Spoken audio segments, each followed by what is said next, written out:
In this video, I'm gonna teach you how to make Cash App Bitcoin enabled. It's a very quick and easy process, so make sure to follow along. First, to unlock the ability to buy and sell Bitcoin within Cash App, you need to verify your identity by using a document like your social security number. Likewise, you need to be running the latest version of the app.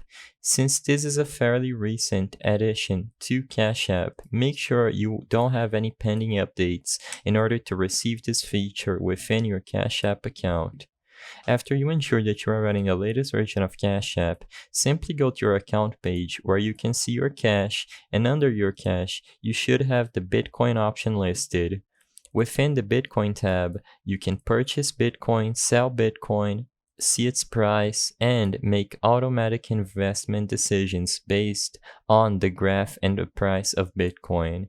As long as you have the app in its latest version available, this feature will be available for you under your account page under how much cash you have.